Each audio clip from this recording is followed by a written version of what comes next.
रख लिया। इसने लोगों को ये बताना शुरू किया कि हजरत ईसा अलैहिस्सलाम कोई नबी नहीं बल्कि खुदा के बेटे थे। इसने ये आइडिया ग्रीक्स और रोमन्स से लिया था, जिनके झूठे खुदाओं के बेटे भी हुआ करते थे, जैसे हराक्लस।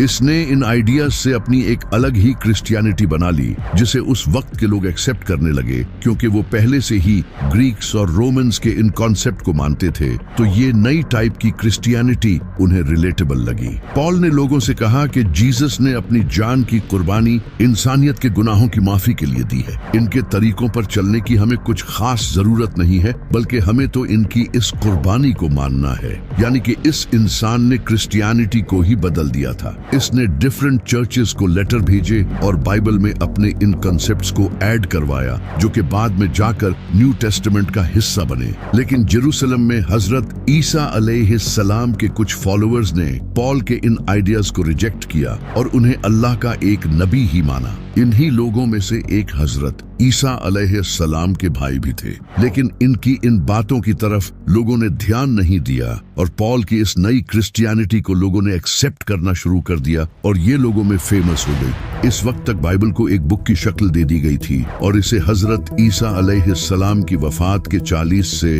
80 साल बाद लिखा गया था और इसके 4 गॉस्पल्स थे, मार्क, मैथ्यू, लूक और जॉन। इन चारों गॉस्पल्स में हजरत ईसा अलैहिस्सलाम के बारे में एक दूसरे से डिफरेंट बातें लिखी थी और कई ऐसी बातें भी लिखी थी जो कि हजरत ईसा अलैहिस्सलाम ने कभी भी नहीं कही। हजरत ईसा अलैहिस्सलाम के मूजज़े जैसे मुर्दों को जिंदा करना, परिंदों में रूह डालना, इन्हें अल्लाह का बेटा प्रूव करने के लिए दलील के तौर पर यूज किया जाने लगा, जबकि ये तो मूजज़े उन्हें अल्लाह की तरफ से दिए गए थे। लेकिन उस वक्त कई पुरानी गॉस्पल्स भी मौजूद थी, जैसे कि gospel of Thomas, gospel of Barnabas, gospel of Hebrews. इनमें हजरत ईसा अलैहिस्सलाम को एक नबी ही लिखा गया था, लेकिन उन गॉस्पल्स को चर्च के लीडर्स ने गलत कहा और इन्हें कबूल नहीं किया। लेकिन अभी सारे क्रिश्चियन हजरत ईसा अलैहिस्सलाम को खुदा का बेटा नहीं मानते थे। फिर 4th सेंचुरी में Constantine the great Roman empire का बादशाह बना।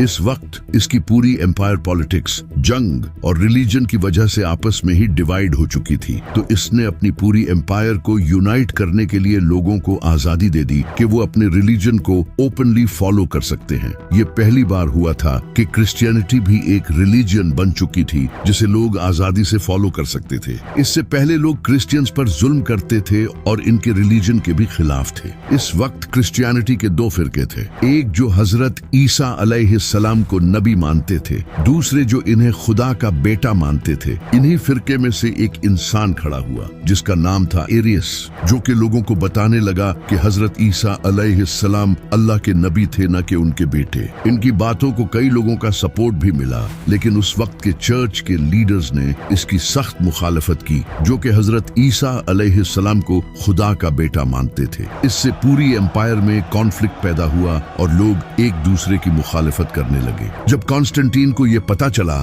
तो इसने इस इश्यू को फौरन हल करने का सोचा, क्योंकि इसने लोगों को यूनाइट करने के लिए ही तो रिलीजन फॉलो करने की आजादी दी थी, लेकिन अब तो और ज्यादा इश्यूज आने लग गए थे। तो कॉन्स्टेंटीन ने एक बड़ी काउंसिल बुलाई जिसमें 300 से भी ज्यादा प्रीस्ट आए। इन सब के दरमियान एक मीटिंग हुई, लेकिन इस मीटिंग में एरियस के इस आइडिया को लोगों ने रिजेक्ट कर दिया और हजरत ईसा अलैहिस्सलाम को खुदा का बेटा डिक्लेयर कर दिया। इसके बाद से जो भी हजरत ईसा अलैहिस्सलाम को खुदा का बेटा नहीं मानता था, उसकी बाइबल्स को जला दिया जाता था और उन्हें मार दिया जाता था।